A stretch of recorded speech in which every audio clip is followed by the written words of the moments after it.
L'activité d'étirement Pousser les nuages. Cette activité nécessite un espace suffisamment grand pour permettre à chaque enfant de s'étirer sans toucher aux autres.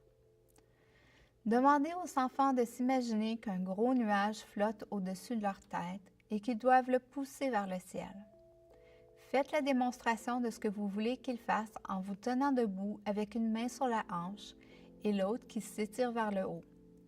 Laissez ensuite descendre lentement votre bras le long de votre corps et étirez l'autre bras vers le ciel pour repousser le nuage plus loin.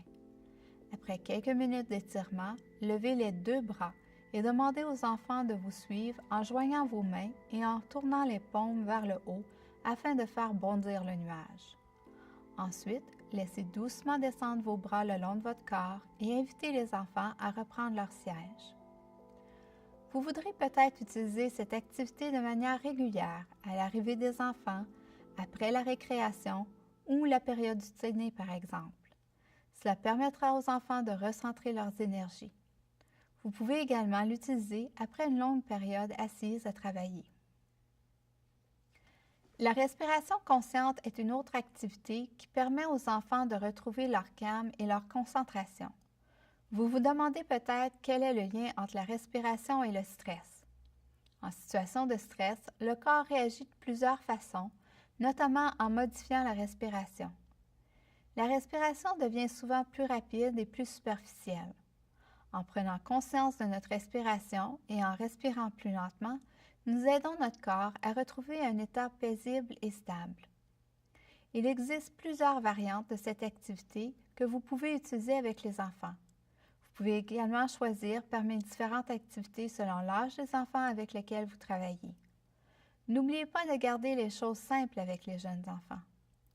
Le guide du programme Nos enfants et le stress contient une activité de respiration simple conçue pour les enfants de première à troisième année.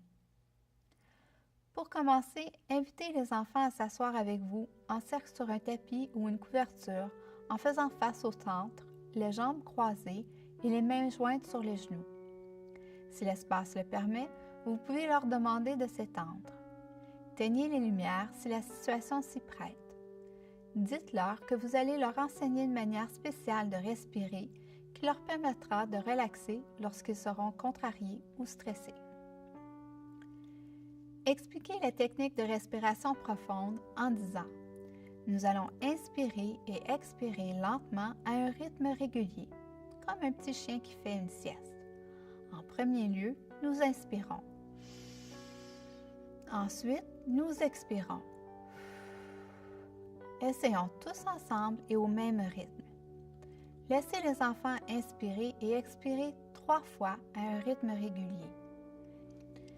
Expliquez aux enfants que même la respiration peut les aider à se calmer lorsqu'ils sont stressés ou fâchés et personne ne se rendra compte de ce qu'ils font. Dites-leur que de connaître la technique de respiration profonde, c'est un peu comme avoir sa trousse de premiers soins pour se calmer et se sentir en contrôle. Continuez l'exercice jusqu'à ce que tous les enfants soient calmes et détendus. Lorsqu'ils commencent à s'agiter, demandez au groupe de faire comme vous. Inspirez profondément et expirez en vous levant et en vous étirant. Pour les enfants de 4e à 6e année, vous pouvez utiliser l'activité de respiration 9 pour se sentir mieux ou d'autres types d'activités présentées dans le DVD du programme Leçons sur le stress.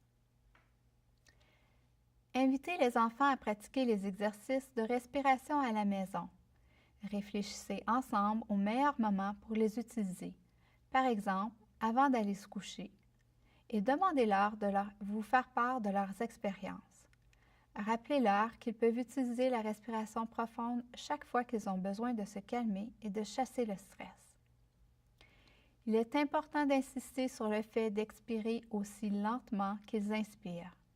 Inspirer profondément sans prendre le temps d'expirer lentement peut causer des étourdissements ou de l'hyperventilation. Plusieurs activités du programme mettent l'accent sur le développement de capacités de raisonnement permettant une meilleure connaissance de soi et une meilleure gestion du stress. Dans la prochaine activité, le jeu « Que ferais-tu si ?» les enfants découvrent le concept de la pensée flexible. En utilisant leur imagination pour résoudre différentes mises en situation, les enfants découvrent qu'il existe plusieurs façons de regarder un problème et de trouver des solutions de manière créative. Voici quelques exemples de questions que vous pouvez utiliser avec votre classe ou votre groupe. Que ferais-tu si tu pouvais choisir le menu du souper de ce soir? Que ferais-tu si ta petite sœur détruisait la tour que tu viens de construire? Que ferais-tu si quelqu'un te disait que ta veste est laide? Que ferais-tu si tu oubliais ton lunch à la maison?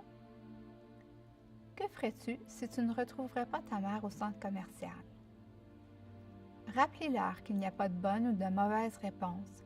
L'objectif est de trouver le plus grand nombre de solutions possibles. Les activités du programme visent aussi à permettre aux enfants de prendre conscience de leurs sentiments et des choses qui leur causent du stress ou de l'anxiété. Le fait que les enfants soient en mesure de reconnaître les signes de stress ainsi que le genre de situation qui les amène à être stressés favorise le développement de leur conscience émotionnelle et les aide à se rendre compte qu'ils ont des choix.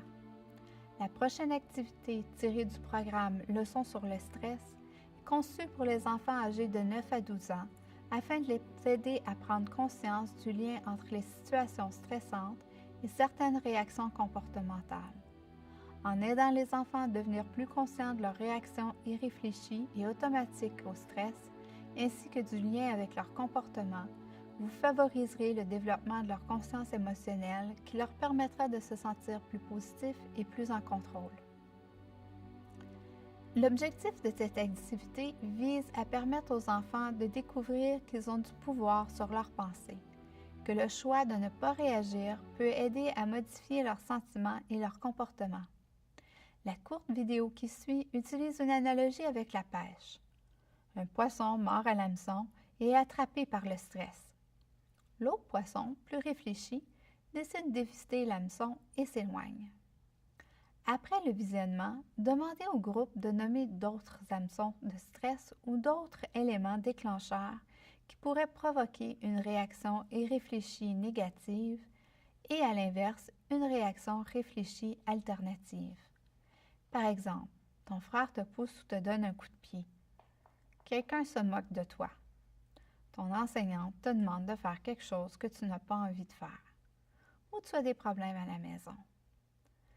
Après avoir demandé aux enfants de partager leurs idées, vous pouvez poursuivre avec l'activité complémentaire qui consiste à leur demander de créer leur propre bande dessinée. Cette activité leur permettra de réfléchir à leurs réactions sans penser aux facteurs de stress dans leur vie et les aidera à se rendre compte qu'il est possible de choisir une autre option, comme le fait le poisson intelligent. As-tu déjà eu une super belle journée? Une journée où tu as du plaisir et tu te sens comme un petit poisson dans l'eau. Quand quelqu'un ou quelque chose vient soudainement t'agacer, que choisis-tu de faire? Est-ce que tu rétorques et mords à l'appât? Comme un poisson sérieusement stressé, pendu à un hameçon? Ou fais-tu un choix différent? Et ressembles-tu davantage à ce poisson futé qui a refusé d'attraper le verre et a poursuivi sa nage, qui a du plaisir, ne s'en fait pas avec la vie et se sent bien? Alors, la prochaine fois que quelque chose n'ira pas comme tu veux et que tu te sentiras stressé, rappelle-toi que tu n'as pas à rétorquer ni à réagir sans réfléchir. Tu as le choix. Te laisseras-tu capturer par le stress? Ou refuseras-tu de mordre à l'hameçon? Il n'en tient qu'à toi.